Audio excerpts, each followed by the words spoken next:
Nós vamos conversar, acho que já podemos, Já né, Eduardo? podemos? Com o doutor Antônio Passos, ele que é médico especialista nessa área do sono. Às vezes, Kilson, a gente acha que, não, mas dormir é fisiológico, todo mundo faz. Por incrível que pareça, não. Dormir atualmente é um luxo que nem todo mundo consegue ter uma boa noite de sono.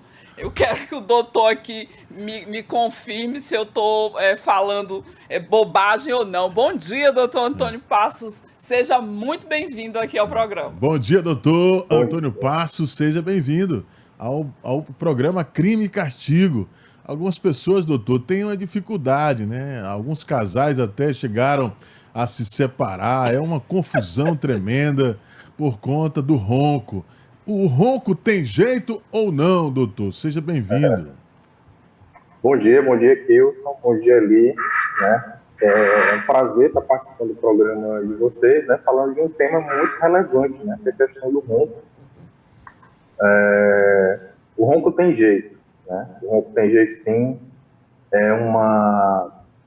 O ronco esconde muita coisa, né? Muitas alterações, né? Consequências ruins para a população, né? Para o ser humano. E precisa ser mais difundido e, né, bem mais informado. Né? São consequências muito sérias que pode levar o paciente até a óbito. Olha aí, tá vendo, Kilson? A gente falava aqui, doutor Antônio, que dormir parece. A pessoa pode pensar, mas isso é um ato fisiológico, é natural que a pessoa durma, mas uma boa noite de sono é difícil de conseguir atualmente. Não é tão simples assim, só deitar e dormir, não é, doutor? Verdade, ali, assim, hoje em dia, com o advento, né, a tecnologia, ela ajuda bastante, porém, né, em grande parte ela vem atrapalhando, né, porque você acaba levando essa tecnologia para sua cama, né, TV, tem celular, né, cada vez que você passa as redes sociais, comunicação via WhatsApp, isso aí você vai trazendo também questão de problemas para a sua cama, né, e aí não é para ser levado, né, mas a gente não consegue controlar, acaba levando. Então isso aí vai atrapalhar muito a questão do sono, tá? Eu sempre costumo falar que o sono tem que ter uma qualidade e uma quantidade, tá? Você tem que ter um sono de qualidade e uma quantidade boa, né? Só que, assim, a gente coloca aí, nessa época, uma questão que vem chegando muito no consultório, que chama-se privação de sono. O que é a privação de sono? A tendência de você não conseguir dormir aquilo que você necessita, tá? Eu necessito dormir de 7 a 8 horas, né? Só que em decorrer da minha atividade, eu acabo levando trabalho para casa, são problemas pessoais ou financeiros que venham a me prejudicar e eu acabo não conseguindo dormir esse tempo, acordando várias vezes durante a noite, e isso aí reduz meu tempo e eu jogo esse déficit de tempo para o dia seguinte. Então, o paciente acorda cansado, com alteração de memória, e de alterações cognitivas, né, como irritabilidade, uma sonolência excessiva, e levando mais assim, alterações fisiológicas, né, complicações tipo hipertensão, arritmia cardíaca, né, que já se sabe que a distúrbios do sono e alterações cardiovasculares elas já são bem conjuntas, né, já andam de mãos dadas aí para bom diagnóstico, né, e também cuidar. Doutor, nós temos, assim, sou leigo no assunto, por isso eu prefiro perguntar ao senhor, especialista. Nós temos várias fases de sono, por exemplo, aquele sono superficial, que é como se a gente tivesse acordado, aquele sono médio e o mais profundo, que é aquele que você chega a inclusive sonhar. Essa qualidade do sono passa por essas fases também? Sim, sim, Wilson. Boa pergunta. O sono é dividido em fases. A primeira fase tem o sono que a gente chama de não REM e o sono REM. né? Primeiro vem o sono não REM, e aí ele é dividido em três, né? Que é o N1, N2 e N3. O N1, como você bem falou, é o sono superficial, né? Um sono que você chega no seu quarto, já deita, mas porém, se alguém acende uma luz fora, né, do seu quarto, você escuta um barulho, você facilmente desperta. Tem a fase do sono intermediária, que é a M2, e aí ela já precisa de um pouco mais de vigor para ele acordar, na fase do sono intermediário. E tem a fase do sono M3, que a gente apelida ela de sono reparador, né? Um sono profundo, de ondas lentas. Então, esse sono, ele tem uma importância grande na questão de secreção de hormônios, tá? Para a criança, ele é excelente, porque nessa fase do sono M3, ela tem secreção de hormônio GH, né, que é o hormônio de crescimento. Então, por isso, tem que se respeitar, principalmente nas crianças, essa questão dessa fase do sono. Tem descarga de vários hormônios, sistema linfático. O que eu posso dizer do sistema linfático? É uma limpeza, né, do sistema neurológico, né, que vai ocorrer também nessa fase do sono. Daí a gente pula para a fase do sono REM, né, que é um termo em inglês, né, que é chamado de movimento rápido dos olhos, que é rapid eye movement, onde esse paciente, ele, nessa fase do sono, ele tem uma atividade intensa cerebral. É como se ele estivesse acordado, tá? Então, nessa fase onde ocorrem os sonhos, nessa fase onde ele tem uma consolidação da memória de forma eficaz. Então, tem secreção de hormônio também para homem, geralmente. A testosterona, que é liberada nessa fase do sono. Então, a divisão dessas fases do sono é de muita importância. A gente chama isso de arquitetura do sono, né? Para ver se o sono está todo regulado, cada um dentro da sua fase. Doutor Passos, a Rosário, uma ouvinte nossa aqui, fala que o marido dela roncava muito e que em algumas vezes ele até parava de respirar quando o ronco era muito intenso. Aqui é o que a gente chama de apneia do sono, quando tem essa parada respiratória, que é perigosa, né, doutor? Isso, correto, ali. Essa pausa, né, esse silêncio, é caracterizado como apneia. Deixando bem claro, o que a apneia é prejudicial? Né? A apneia do sono, ela é uma falta de oxigênio, tá? É como eu faço até os meus pacientes, quando eles chegam no consultório, eles não entendem bem, eu falo para eles, é como se você estivesse dormindo numa piscina. Você está dormindo, quando você começa a cochilar, seu rosto mergulha na piscina. Para de respirar aquele momento ali, o oxigênio não entra. Quando você está numa fase crítica de falta de oxigênio, seu corpo te desperta. E aí você levanta a cabeça de novo, volta a respirar. Só que isso aí não é só uma vez que acontece. São repetidas vezes que acontece.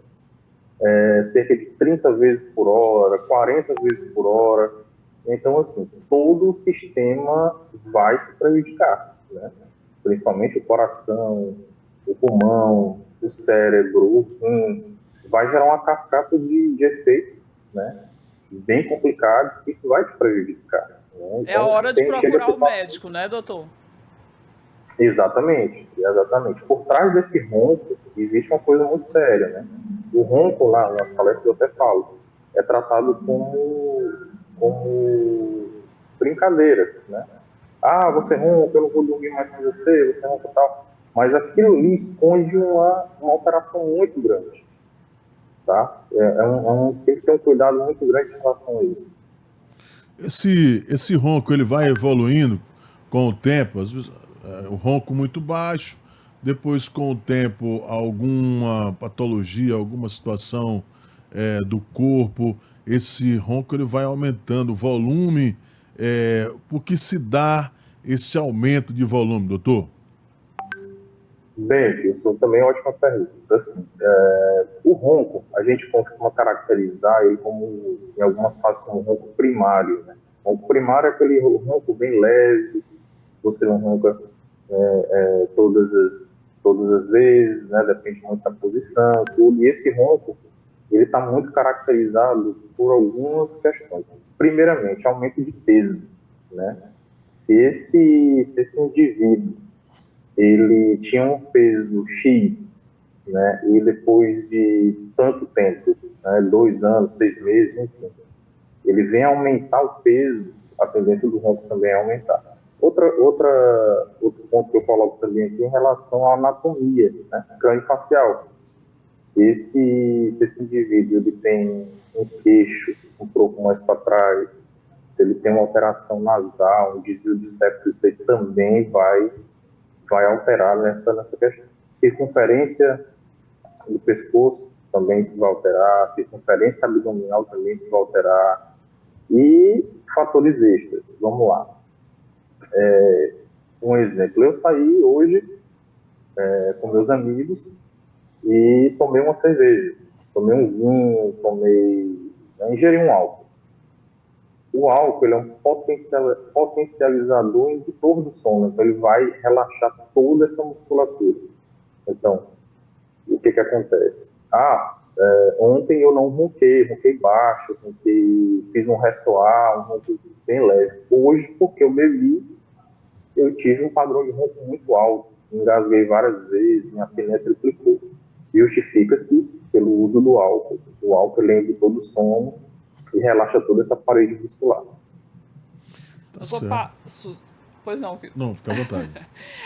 A gente sempre escuta, principalmente dos mais velhos, que nada como uma boa noite de sono, que o sono tem um efeito reparador no nosso organismo, como o senhor estava citando aí, as propriedades positivas do sono, mas ele é muito individual, é de cada organismo, ou existe aquele padrão mínimo? Por exemplo, 8 horas de sono por noite. O ator Miguel Falabella diz que dorme 2 horas por noite. Eu durmo 4. O Kills dorme 4. Eu começo às 9 da noite e vou até 5 da manhã. Então, é muito Você dorme bem, particular, não é? Sim, é assim, padrão característico, né? Então, eu posso caracterizar como dormidores curtos, os intermediários e os dormidores longos. Os dormidores curtos até 4 horas, de 4 a 5 horas de sono, né? Lembrando, eles dormem esse tempo de sono, porém no dia seguinte eles acordam bem, né? Não tem relato de cansaço, É de suficiente para aquela pessoa, não é? Isso. E aí tem os intermediários, que chega até 8 horas de sono, e tem os dormidores longos, que é de 10 horas, né? 10, 12 horas. Então, tem muito dessas características, sim. A gente precisa entender bem qual é a característica e sempre lembrando.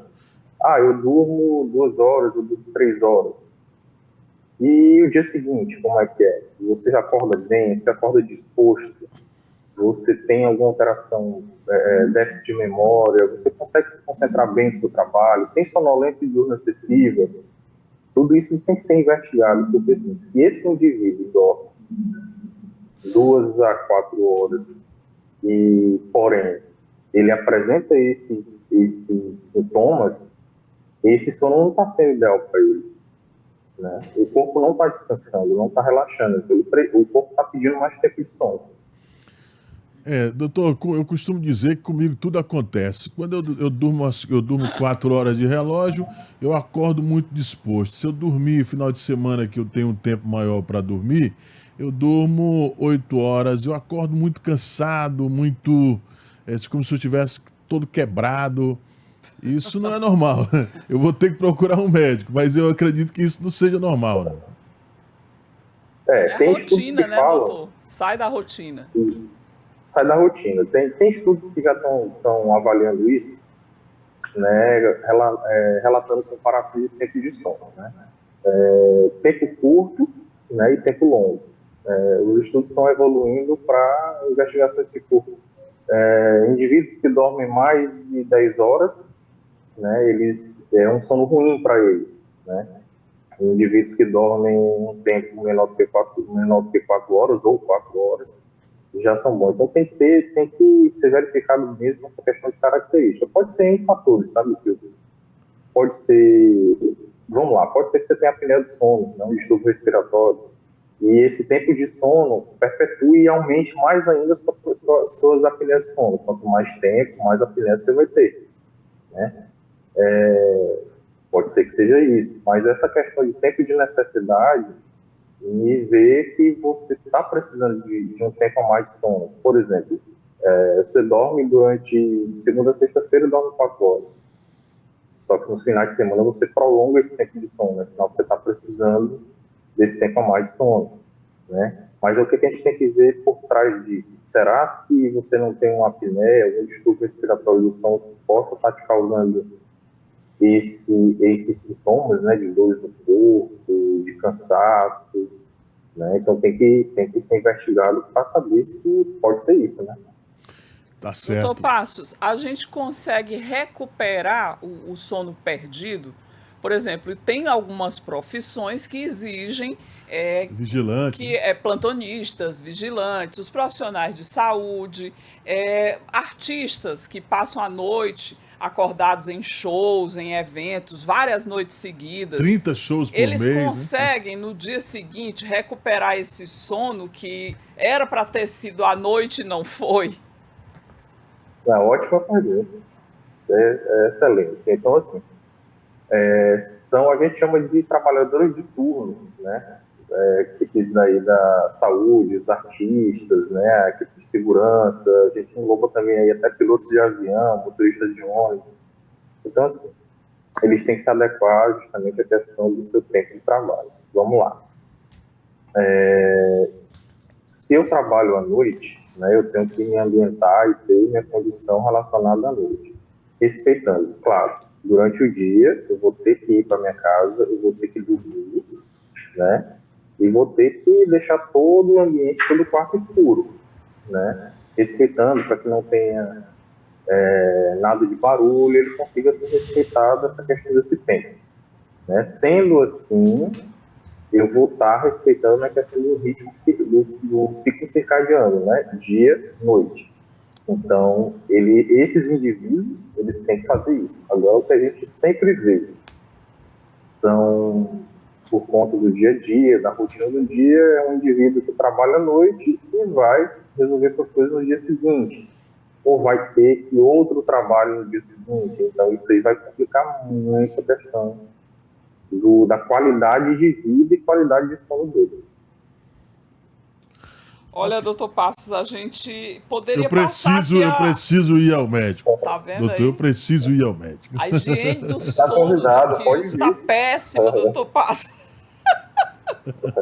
Vamos resolver isso aí. Vamos resolver. Vamos resolver. Tá vendo que eu falei? Que dormir não é tão simples assim. Não é tão Só simples. chegar e pá, dormiu, não. Tem vários problemas que dificultam e que tornam uma boa noite de sono um luxo, que não é para todo mundo mais não, viu?